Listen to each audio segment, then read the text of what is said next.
Welcome to The Explainer. Okay, today we're diving into what I can only describe as an ancient, high-stakes search and rescue mission.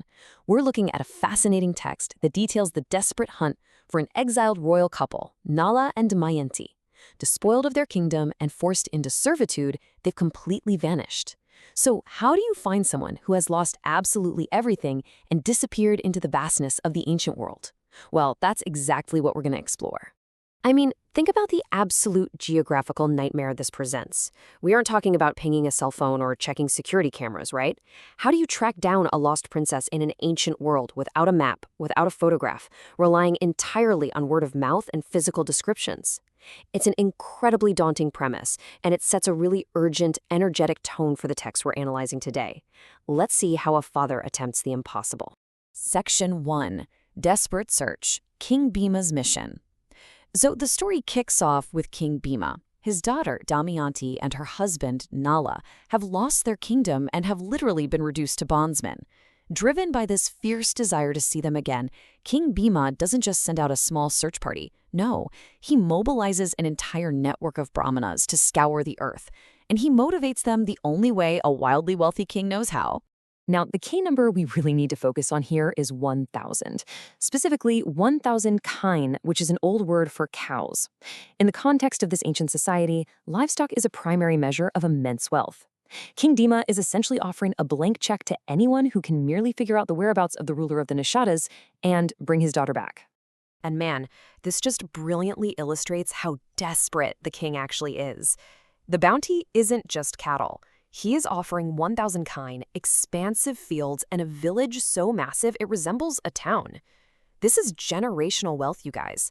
This is the kind of reward that turns peasants into lords overnight. Furthermore, the king stipulates that even if the searcher fails to physically bring Damayanti and Nala back, just learning their whereabouts will still earn them the equivalent wealth of those 1,000 cows. The king is leaving absolutely nothing to chance.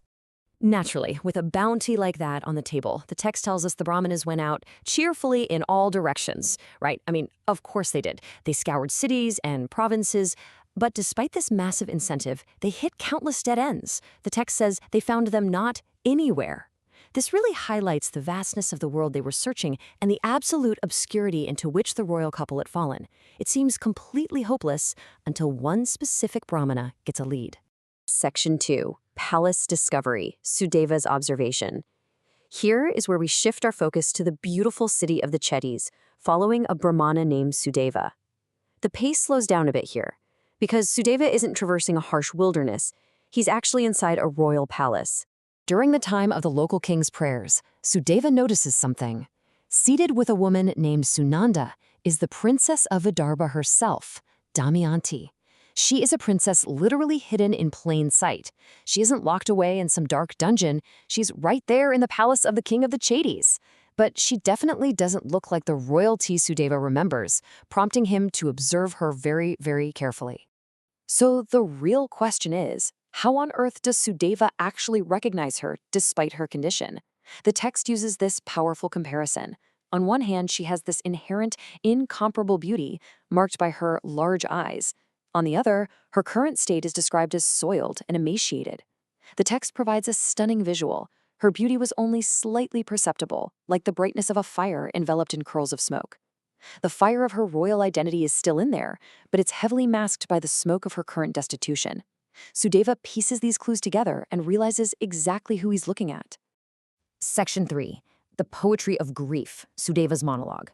Okay, so once Sudeva confirms her identity in his own mind, the narrative momentum completely pauses. We're given access to Sudeva's internal monologue. He marvels at her, saying, "As I saw her before, this damsel is even so at present." But what follows is a series of exquisite literary metaphors that describe the profound, heavy sorrow of her current existence. First up, Sudeva compares her to Sri herself, delighting the worlds. Now, to really grasp the magnitude of this natural grace, you have to know that Sri is the goddess of prosperity and beauty. By invoking Sri, Sudeva is telling us that Damayanti's fundamental nature is one that brings light and joy to everything around her. But right now, that light is under serious threat. Then he drops this absolutely devastating simile. He compares her ideal state to a radiant full moon, unchanging youth, illuminating all sides by her splendor. But, oppressed with grief for her husband, her current state is likened to the night of the full moon when Rahu hath swallowed that luminary. And to fully grasp the weight of that, we need to quickly decode this Rahu reference. Rahu is a mythological entity responsible for swallowing the sun or moon, which causes eclipses. So this isn't just about a moon being behind some passing clouds. This metaphor means that the darkness of grief has literally consumed her brilliance. Her joy has been completely eclipsed by her sorrow. And the text just piles on another tragic juxtaposition here. Sudeva notes she has these large, beautiful, lotus-like eyes and a delicate frame deserving to dwell in a mansion decked with gems. Yet she now resembles an uprooted lotus stalk transplanted by adverse fortune, covered with mire and scorched by the sun. I mean, it perfectly captures how a delicate, beautiful thing is destroyed when ripped from its natural, nurturing environment. All of these metaphors finally culminate in this incredibly poignant observation from Sudeva. He says, "Verily the husband is the best ornament of a woman, however destitute of ornaments. Without her husband beside her, this lady, though beautiful, shineth not." This really encapsulates the emotional core of her exile. The text makes it super clear that her physical destitution, being without literal ornaments or comforts, pales in comparison to the agonizing pain of separation from Nala. He is actually amazed that Nala can even live without succumbing to grief while separated from such a wife. Sudeva's heart is just pained looking at her. He reflects on when this girl, so devoted to her husband, will finally cross this ocean of woe to regain his company, comparing it to the star Rohini regaining the moon. Realizing she is ever meditating on her Lord and suffering distress she never before endured, Sudeva makes a firm, decisive choice. He has to step forward and comfort this afflicted queen. Section 4.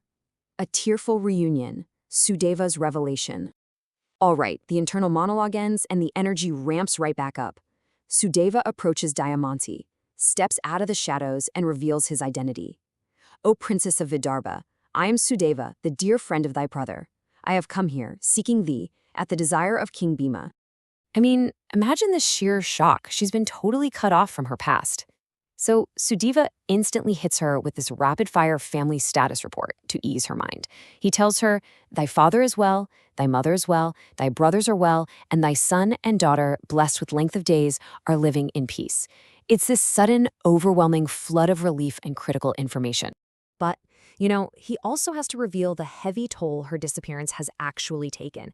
He tells her that her relatives, though alive, are almost dead on thy account, and he explains the massive search effort we discussed earlier, stating that hundreds of Brahmanas are currently ranging the world in search of her. So Damayanti's reaction unfolds in 3 immediate steps. First, she recognizes Sudeva, which validates his claim. Second, she begins frantically asking him about all her relatives and kinsmen, one after another, just desperate for every single detail. And third, utterly oppressed with grief and completely overwhelmed by the unexpected sight of her brother's friend, she breaks down and begins to weep bitterly. Section 5. The Queen Demands. A Royal Interrogation. Now, a palace isn't exactly a private place, right? So this highly emotional reunion definitely does not go unnoticed. The tension immediately spikes. Damayanti's companion, Sunanda, sees her crying and talking in private with this Brahmana. Obviously distressed by this highly unusual sight, Sunanda runs straight to her mother, the mother of the king of the Chedis. She reports, "Sirendri is weeping bitterly in the presence of a Brahmana." The queen mother decides to investigate this suspicious scene for herself and marches right out of the inner apartments. The queen mother calls Sudeva over and launches into a super direct, probing interrogation. She realizes the woman living secretly in her palace has a hidden past. She demands to know the true history of this damsel of celestial beauty. She fires off 3 critical questions. Whose wife and daughter is she? How was she deprived of the company of her relatives and husband? And how did Sudeva come to find her fallen into such a plight? And this leads us to the ultimate cliffhanger. Sudeva sits down to relate the true history of Damayanti, but it leaves us hanging on the very precipice of discovery. The queen's final question cuts right to the heart of the mystery. Whose wife is this fair one? She has literally harbored a queen disguised as a servant. Sudeva is now forced to reveal all these royal secrets to a foreign power. It really makes you wonder, when the dust settles and the truth of her identity and that massive bounty on her head are revealed, will this queen mother be an ally who helps Damayanti cross that ocean of woe? Or will she become just another obstacle keeping her from her husband? I mean, how would you navigate telling a powerful monarch that their humble servant is actually a lost queen worth 1,000 cows? It's a fascinating dilemma for sure, and a powerful place to conclude our explainer today.